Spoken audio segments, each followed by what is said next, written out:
अच्छा, दूसरा इसने विस्क बनाया। जो विस्क है ये चिल्ड्रन के लिए, स्कूल गोइंग चिल्ड्रन के लिए 6 से 16 साल, Wechsler intelligence scale for children. जो तीसरा इसने बनाया वो वेस है, वेस्लर अडल्ट इंटेलिजेंस के लिए, अडल्ट के लिए। तो इसमें इसका जो टेस्ट है ना उसमें 6 वर्बल और 5 जो है वो परफॉर्मेंस बेस्ड टेस्ट होते हैं।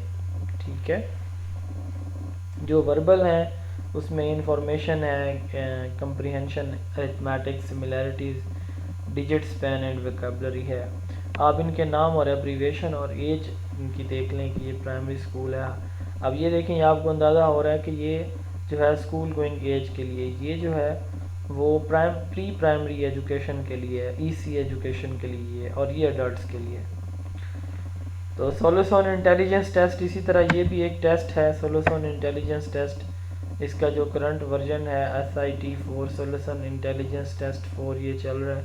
ये आई थिंक FPSC के या AJK के पेपर में था, ये सवाल पूछा गया। तो ये एक वर्बल स्क्रीनिंग टेस्ट है, सोलोसॉन इंटेलिजेंस टेस्ट सिट, इसका मौजूदा वर्जन SIT4 है। ठीक है, और ये 6 हमारी डिफरेंट टाइप्स की कॉग्निटिव एबिलिटीज़ को मुहैया करता है।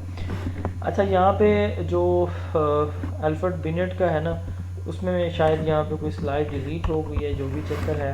बहरहाल आप लोगों ने असेसमेंट में तो इसको पढ़ना है, बट मैं थोड़ा सा इसके बारे में आपको बता देता हूँ।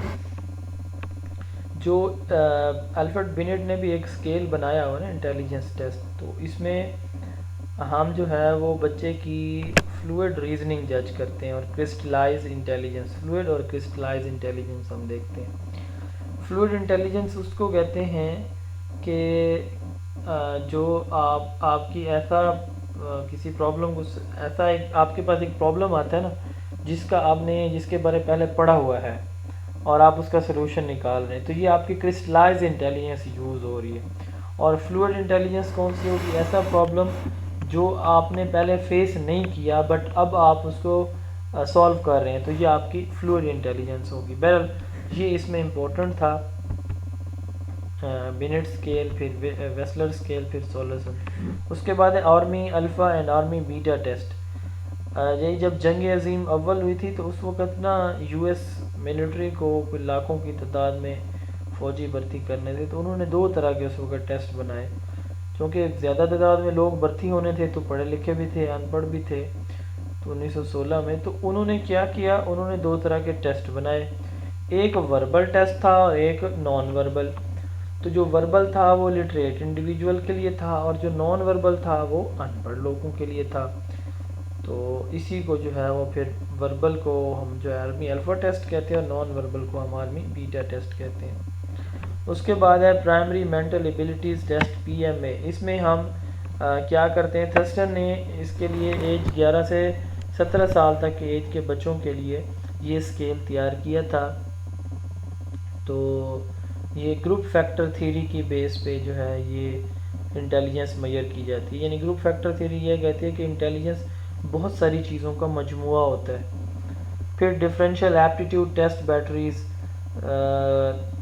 DATB, तो ये हम यूज़ करते हैं किसी बच्चे की वोकेशनल या कैरियर पाथ को जज करने के लिए, जिसको हम वो कहते हैं ना एप्टीट्यूड समझ लें से ज़्यादा अल्फाज में। तो एप्टीट्यूड जो है ना वो होता है कि बच्चा हमारा क्या बन सकता है, ये हमारा एप्टीट्यूड टेस्ट के अंदर आता है। ठीक है, तो ये हम देखते हैं एप्टीट्यूड टेस्ट के अंदर। अब डिफरेंशियल टेस्ट जो बैटरीज, ये जो टर्म है ना, इसका मतलब ये हुआ कि इसका नाम बता रहे, टेस्ट बैटरी कहते हैं सेट ऑफ टेस्ट्स को, टेस्टों का मजमुआ। ठीक है, एप्टीट्यूड आपको पता है कि फ्यूचर पोटेंशियल, फ्यूचर एबिलिटी जज करने के लिए जो टेस्ट यूज़ किया जाता है एप्टीट्यूड टेस्ट होता है। अब डिफरेंशियल एबिलिटी, इसका मतलब ये हुआ कि हमारा जो एप्टीट्यूड है वो डिफरेंट कैरियर को, वोकेशंस को, पाथवे को आइडेंटिफाई कर सकता है। तो बस आप इतने याद रखें इस, और साथ ये याद रखें कि इसके लिए 8 जो है वो डिफरेंट टाइप के टेस्ट होते हैं। अब जैसे मैंने कहा कि डिफरेंशियल एप्टीट्यूड टेस्ट बैटरीज, इसमें सम ऑफ टेस्ट हैं, तो वो किस तरह के लिए जाते हैं 8 ये लिखे हुए हैं कि वर्बल होगा, नॉन वर्बल न्यूमेरिक होगा, एब्स्ट्रैक्ट रीजनिंग, स्पेस रिलेशन, ये आप बेशक स्किप कर दें तो कोई इशू नहीं है। जनरल एप्टीट्यूड टेस्ट बैटरीज तो ये टेस्ट बैटरीज़ का मैंने आपको बता दिया कि ये क्या होता है, कि सम ऑफ टेस्ट को कहते हैं।